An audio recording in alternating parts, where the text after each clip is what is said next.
Hi, my name is Leslie Parrott, and this is my husband, Peter. These are pictures of our daughter, Alison. She left our home in Summerhill Avenue in Toronto on Friday morning at 11:30. She hasn't been home since. If you know anything at all about Alison's whereabouts, please call the police. If you're the person who's taken our daughter, please, please bring her home. Hello and welcome to this week's episode of Who Killed Amy Mihaljevic. I am your host, Bill Huffman, and thank you very much for tuning in. On this week's episode, we will be concluding the case of Alison Parrott. In the first episode of this series, Nick from the True Crime Garage podcast and I discussed the nuts and bolts of Alison's abduction and murder. There were some striking similarities between her disappearance and that of Amy Mihaljevic. They were both lured by a ruse over the telephone, and both girls never came back. In Alison's case, they did eventually find her killer. So in this week's episode, we will find out who killed Alison Parrott. What's your favorite event? Well, 800 and 1500 really, because I like long distances. What you heard there was Alison speaking to a local reporter regarding her running career. And what we know is that Alison disappeared near Varsity Stadium in downtown Toronto in 1986. She had supposedly set up a meeting with a photographer. And it was about 6:30 p.m., or 4 hours since Alison was supposed to return home, that her mom decided to call police. A massive search began 2 hours later. It involved about 150 police officers and roughly 24 friends and neighbors. Leslie Parrott and her husband Peter, an engineer, searched through hot, rainy evenings, looking through the stadium, the vacant lots, the alleys, and ravines. The search was covered heavily by television and radio, and what you heard at the beginning of this episode was Alison's mother making a plea or an appeal to her potential killer. I'd like to play another clip from the radio spots that they were putting out over the weekend that Alison had gone missing. And you can clearly tell in the sound of her voice that she is in despair. And understandably so, as anybody would be if their child was missing. And Alison, honey, if you just had a bad day and you're feeling a little bit scared about coming home or whatever, you know we're always here for you, no matter what. Unfortunately, just 2 days after Alison's disappearance, 2 boys discovered her body in a West End park. Alison's body was nude. There was no clothing around the scene.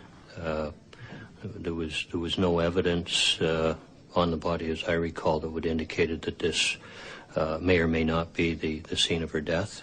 In fact, the body was very clean. Alison's mother had told investigators that she was a regular user of the Toronto subway system.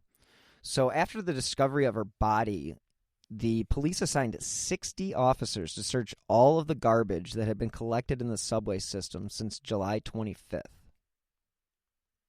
Alison's killing took a toll on the city, much like Amy's killing has done the same to Bay Village. The way both girls were stalked is another reason these killings still resonate today. And as I mentioned in part 1, Alison was a runner. Albeit a newbie to the sport, she had talent. She won the first race she entered, and the local papers covered her accomplishment. Police at the time believed that Alison's killer was also probably aware of her running, and that's probably when he began to stalk her. They had no forensic link between Mr. Roy and the murder scene, and as a result of that, in consultation, they decided that there wasn't enough evidence to arrest Mr. Roy. And unfortunately, that's the way a lot of cases in the 1980s went. You could have fluids, you could have DNA, skin cells, all that good stuff, but you had nothing to run it against and no technology to even discover what evidence may have been there. So at the time, the police had little evidence, and so in order to get the public's attention, they offered a reward of $50,000 just to help track down the killer.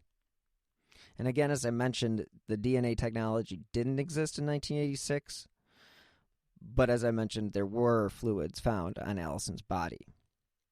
An article from a 1986 piece about Alison's disappearance references a technology that they were using at the time. And it's kind of interesting to hear or read about these older ways that they would come across information or examine these bodies, because the paper states, and quote, investigators used a laser beam to scan the girl's body for fingerprints, hairs, or other traces that might identify the abductor. Sounds pretty primitive today, doesn't it? But again, this was 1986, so even though they had thought the killer was Francis Carl Roy, they had no way of actually arresting him or connecting him to the crime. Although Roy fit a lot of the profile that would have been perfect for the person who would have abducted Alison, he kind of checked every box. He was a runner. He lived near Alison. He would have known about her running accomplishments. So, for about 10 years, Francis Carl Roy got to walk around a free man. But that all changed in 1996 when they finally got around to testing the DNA that they did have. And they were able to finally prove once and for all that Francis Carl Roy was indeed the killer. And as it's seen out of like a movie or a television show, the police started stalking Roy's movements. And for days they would play cat and mouse. And it wasn't until he had discarded a cigarette butt that they hit the jackpot. And Dr. Wayne Murray describes what can be found in the butt of a cigarette. We've analyzed cigarette butts. I had people in my laboratory just walk around mocking the smoking of cigarette butts. And we get a sample more times than not. After a few weeks, test results came back, and the head of the cold case detective unit received a phone call. It was on February 22nd. There was a telephone call. It's actually a voicemail message left for me. And it was a request from Christine Wozni for background information on a fellow by the name of Francis Carl Roy. Yes, that Francis Carl Roy. The same one that was interviewed in 1986. The same person that lived near Alison. The same man who had been interviewed repeatedly about this case, but was somehow unable to be held accountable or charged until the DNA technology existed.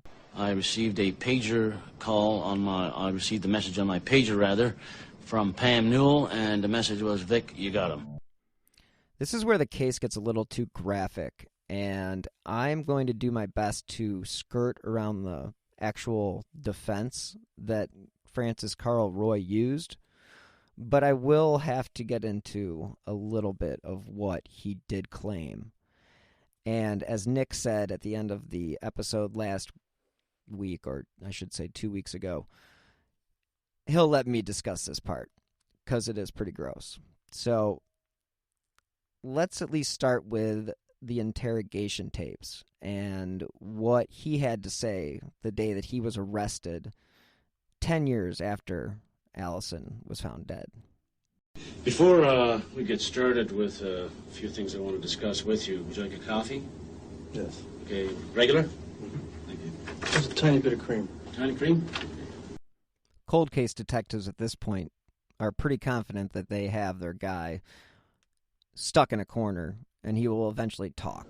Say, I, Francis Roy, on the advice of my counsel, wish to exercise my right to remain silent and respectfully decline any statement at this time. Although he initially said that he would not discuss the case, he began to open up a little bit more. as the interrogation proceeded. Okay, as I indicated to you... I'll say something. I did not kill her. Roy would go on to use the "I did not kill her" phrase over 100 times during his interrogation. I did not kill her. Okay, that's fine. You're entitled to that denial. Not only did Roy deny killing her, he also denied ever knowing her. And he continues to repeat that. Never ever met her. Never ever met her. Never come across her as, Never come across her. Never. The cold case detective interviewing Francis Carl Roy was clearly agitated from the arrogance that was obviously on display from Roy. So he let him have it. And then you're asking me, how could I say this, and you're saying I didn't do my homework? Is that what you're saying to me? And I'm sure this is where most detectives really enjoy their job, because they have concrete proof that Roy is the killer. And this is when the cold case detective brings down the hammer. How does your DNA profile get in through the vaginal swabs from semen left behind? How does that happen, sir? Listen, I did not kill her. I'll explain Was that. Was it an accident, then? No, it has nothing to do with an accident. I did not kill her. Roy's interrogation continues to run in circles, and he begins telling this crazy story about a cat. And if you can make heads or tails of this story... Science! Science! Science! Science! Science! Hello, podcast fans. Want to get weird with us? Come check out the Mad Scientist Podcast. We're a weekly show that looks at the history, philosophy, and hard facts behind your biggest paranormal questions. Did the government really pay for a psychic spy program? Yes! Is it true that surgery got its start in grave robbing? Yes! Can a roller coaster really kill you? Legally, we can't say so for sure, but sometimes, yes! Join myself, Chris Cogswell, and my co-host, Marie Mayhew, as we examine the science, philosophy, and history behind the strange and unusual. All to discover what's possible and plausible versus what's, well, just made up. Check us out wherever you find your favorite podcasts. The Mad Scientist Podcast. Good luck. When you look back over things... Can you? Sure. When you look back over things... Yes. When you grab a cat by his tail and you swing it around, you look back now as an adult and you do back then, you shouldn't have done it. Right. Meantime, the cat runs around and gets hit by a car. Right. You're guilty of pulling the tail. Yes. Not for killing the cat. No. Okay, so you're saying that you're not being blamed for killing the cat, but the cat got on the road as a result of your actions. Am I correct in that? No, you're not correct. Okay, what do you mean then? 'Cause I may be missing something. The cat was dead. Pardon me? The cat was dead. The cat was dead. You pull the cat by the tail, the cat gets by a car. The cat was already dead. Right. I did not kill her. And I'll explain more of that later, but I did not kill her. The cat could have already been dead before I pulled the tail. Yes. That's a scenario. Okay. Roy's story about a cat just continued to aggravate the cold case detective that was interviewing him during that interrogation. And he still doesn't really grasp exactly what it is that Roy is trying to convey. The body was already there. Mm-hmm. You said the body was already there. Yeah, the body was already there. I did not kill her. I did not kill her.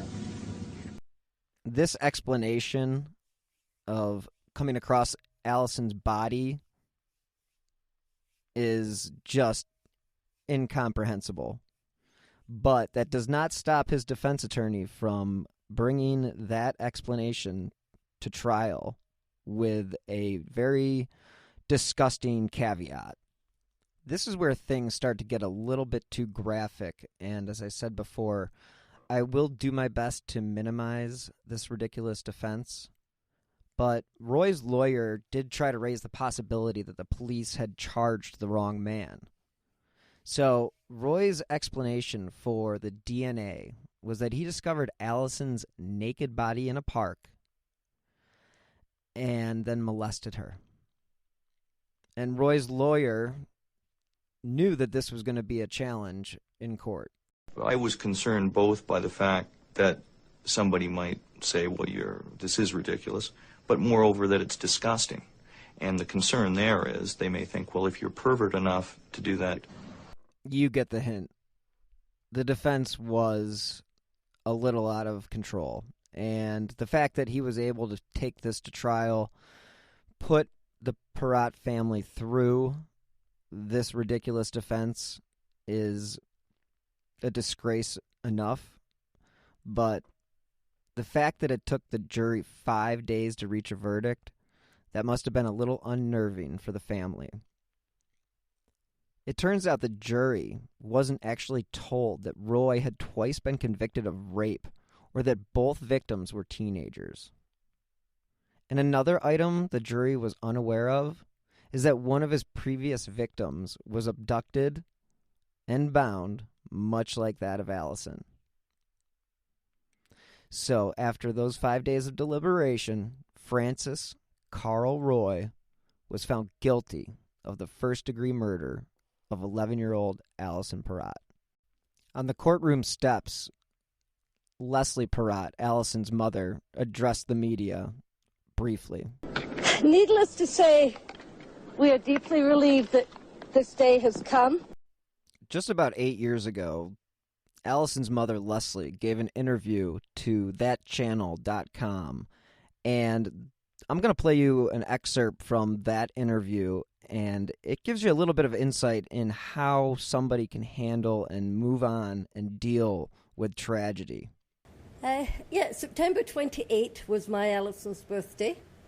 She was born 37 years ago, and we lost her tragically 25 years before.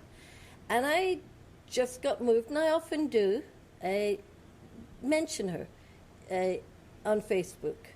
And people really respond. I think it's a way that people can reach out. And it's one of the ways, in a funny way, that in a public way, I can still be Alison's mum. And I can still talk about the love that surrounded her. And people want to know how I am. And as the years have gone by, and I've gotten stronger and stronger, and been able to say that and feel okay about saying that, it warms people's hearts, and I get phenomenal feedback that just gives me the strength to keep going. In 1986, 25 years ago, Alison was 11 going on 12, and she was a budding little track star. She was ready to go and compete on behalf of Ontario in the US, and somebody phoned our home in Midtown to Toronto and asked her to go to Varsity Stadium, a big sort of sports facility, to have a picture taken, she thought, with all her team members for the upcoming event. And it seemed a kind of natural thing that she would get some recognition for this. There had been a little bit of other, requests and publicity. So she called me, asked for permission, and off she went. And her body was found 2 days later in a ravine in Toronto, and she had been raped and strangled. And our lives started all over again. Well, everybody's allowed and entitled to their own bad time and to ignore when tough things happen. I think that I've learned when really such a life-changing and, gut-wrenching affects every fiber of your body happens. Ultimately, you have to decide if you're going to survive and live or not. Yeah, no, there was a spell that I thought, I'm not sure that I should be here, because it's, I'm so unhappy, and it's not good for my son, not good for my husband. That fortunately lasted a few months. And then I knew if I could do nothing else in this world, I was going to be a damn good mother to my son, that evil was not going to get more people than one. And so very quickly for me, there's this sense that good and love had to prevail and champion over evil. So that was there for me for the beginning. I also was blessed in that people were so fabulous to me. So I couldn't help but notice how kind people were, how thoughtful people were. So in the middle of feeling crappy, people would do something wonderful. I believe that there is good and evil in all of us. And that good is much stronger than evil, and we have to nurture and help love grow, and we have to do everything to diminish evil, including not paying too much attention to it. Stop looking at it all the time, because, you know, people feed on disaster, and it just makes people feel crappy. So if in disaster you find those little sparks of hope for how you can rebuild, then people can feel more confident about their lives. If people can understand, gee, we can survive the toughest stuff. If anybody had ever said to me, Leslie, you could survive this, I would have thought them the most insensitive, unfeeling human being. But in fact, I have actually learned over the years, because I've lost a big, deep, abiding joy in my life. And every time I get super happy, that sadness does creep up, because joy and sorrow are so inextricably linked. And I've learned that as well.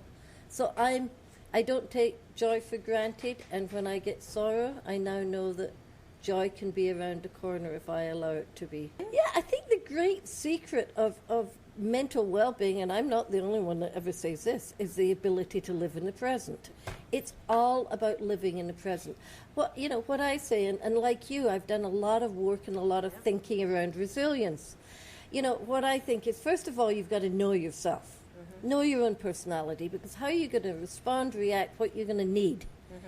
If you're somebody that needs quiet reflection, you need that peace and quiet. If you need somebody, a friend to talk to, somebody to listen to you, it's really important that you do that. There is no one way to survive a tough situation. There's a new normal. Well, I think eventually...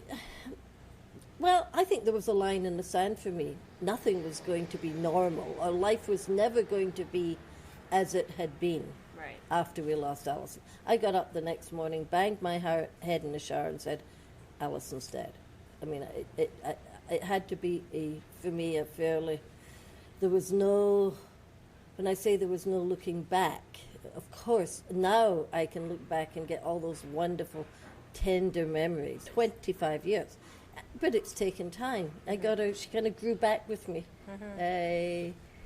It was easier to get her back as a baby, as a joyful baby, than as a... Yeah, I call it dance in the other direction.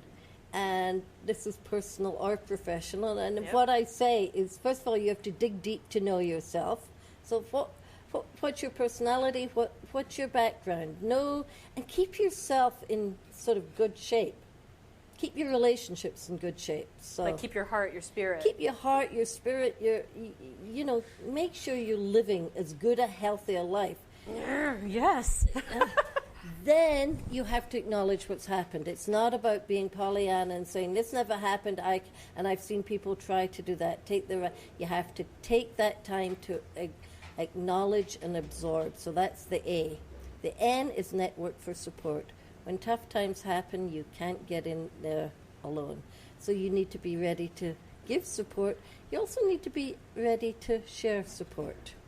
The C is a big one. That's the courage to forgive. Whoa.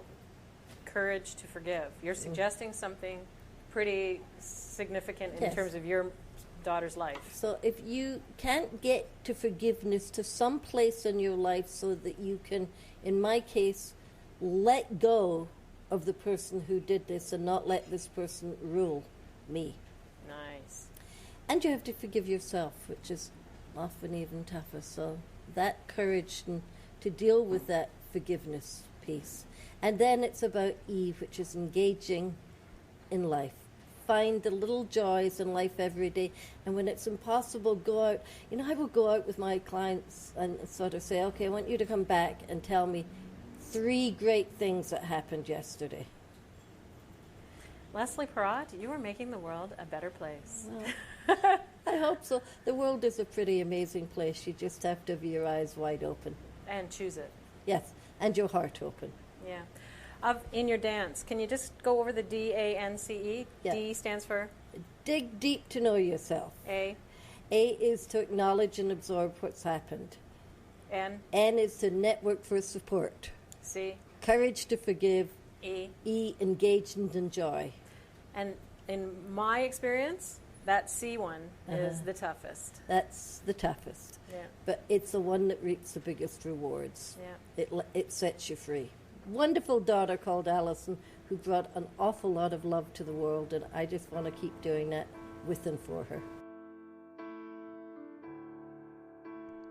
Alison's mother is a really amazing woman. Thank you to thatchannel.com for the sound of Alison's mother, Leslie. And thank you again to Nick from the True Crime Garage podcast for participating in episode 1 of Who Killed Alison Parrott. If you are interested in supporting independent journalism, such as this show, you can click on the donate button on the bottom left of whokilledamymihalovic.com. If you could leave a review on Apple Podcasts or wherever you listen to podcasts, that will also help support the show and continue to keep Amy's story in the spotlight. If you have any information regarding Amy's disappearance or the case that I mentioned in the last episode, that of the murders of Carnell Sledge and Catherine Brown, please contact the FBI office here in Cleveland at 1-800-CALL-FBI. You can also submit a tip at fbi.gov/tips. You can always remain anonymous, and the FBI is offering a reward of up to $25,000 for information that leads to the conviction or arrest of the individual or individuals responsible for the death of Amy Renee Mihalovic. Now, there is a $20,000 reward as well for the information regarding the death of Carnell Sledge and Catherine Brown. So, if you have any information in any of those cases, please don't hesitate to call your local police department or Crime Stoppers. You can always remain anonymous. Thank you so much again for listening, and be safe.